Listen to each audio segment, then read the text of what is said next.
1 Corinthians 1. I read from the Institute for Scriptural Research, the ISR, because it takes a direct translation from Hebrew to English, Greek to English, and Aramaic to English.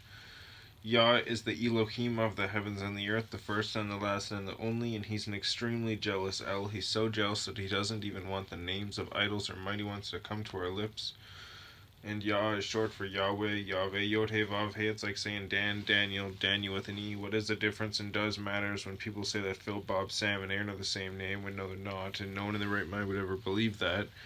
And only a fool would believe that a hammer could force its creator to do anything, and there is no letter J in the Hebrew, Greek, or Aramaic text because the letter J is about 600 years old. While the son of Elohim, Yehoshua, died on a stake for the sins of all of humanity over 2,000 years ago, and a direct translation from Hebrew to English, Yehoshua is Joshua, and I strongly believe that the son of Elohim's name, Yehoshua, means Yahweh is salvation. If I say H with a dot, the dot is always in the middle underneath of the H. If I say E with a half a check mark, the half a check mark is always on top of the E. Again, it's always in the middle. Any one of those little pieces that they stick are always in the middle. If I say H with a line underneath of it, or G with a line on top of it, it's always in the middle.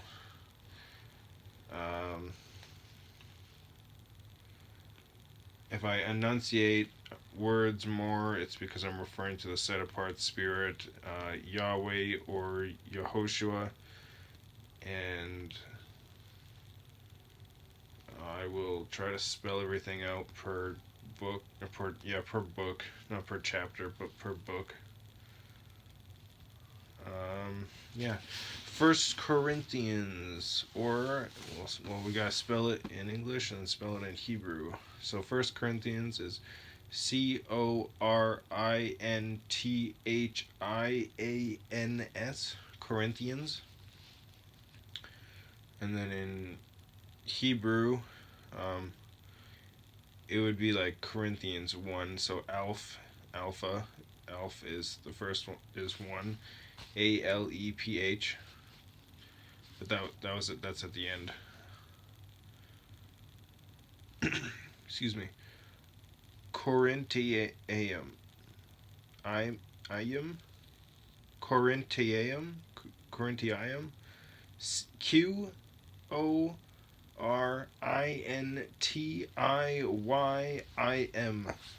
Excuse me.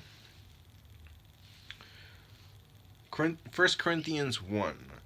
Shaul, SHA', a called emissary of Yehoshua Messiah, to the desire of Elohim, and brother Sosthenes, Sosthenes,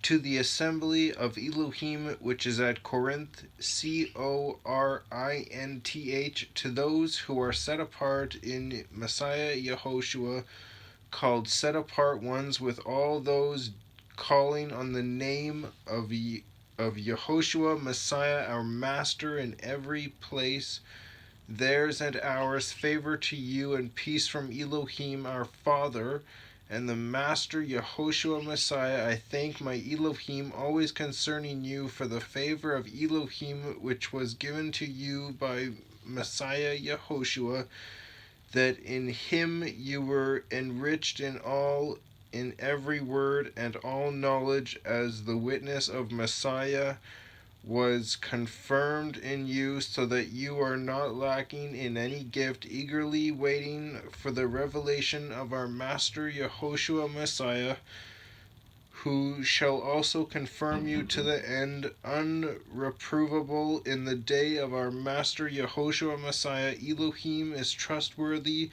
by whom you were called into the fellowship of his Son, Yehoshua Messiah, our Master. And I appeal to you, brothers, by the name of our Master Yehoshua Messiah, that you all agree, and that there be no divisions among you, but that you be knit together in the same mind and in the same opinion. For I have been informed concerning you, my brothers, by those of the house of Chloe, Chloe, that there are strifes among you. What I mean is this, that excuse me. What I mean is this, that each one of you says, I am of Shaul, or I am of Apollos, Apollos, or I am of Kepha, Ke with a half a check mark, Pha, or I am of Messiah. Has the Messiah been divided? Was Shaul impaled for you, or were you immersed in the name of Shaul? I thank Elohim that I immersed not one of you except Crispus, Crispus, and Gaius, Gaios, that no one should say that I immersed into my own name.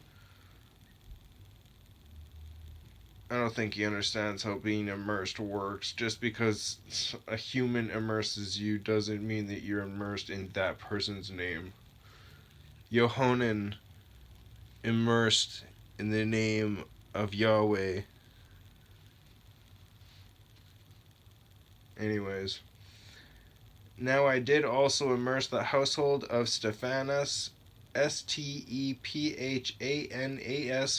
For the rest, I do not know whether I immersed anyone else, for Messiah did not send me to immerse, but to bring the good news, not with wisdom of words, that the stake of Messiah should not be nullified. That the stake of Messiah should not be nullified, for the word of the stake is indeed foolishness to those who are perishing, but to us who are being saved it is the power of Elohim. For it has been written, I shall destroy the wisdom of the wise and set aside the learning of the learned ones. Isaiah 29:14 says A. See also Matthew 11:25 and Romans 1:22.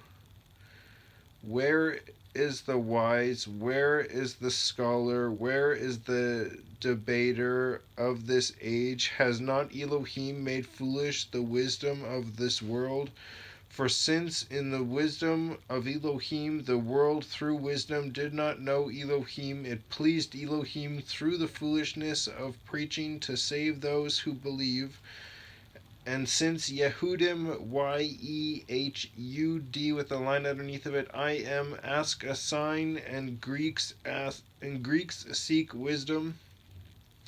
Yet we proclaim Messiah impaled, to the Yehudim a stumbling block, and to the Greeks foolishness. But to those who are called, both Yehudim and Greeks, Messiah the power of Elohim and the wisdom of Elohim. For the foolishness of Elohim is wiser than man, and the weakness of Elohim is stronger than men. Excuse me.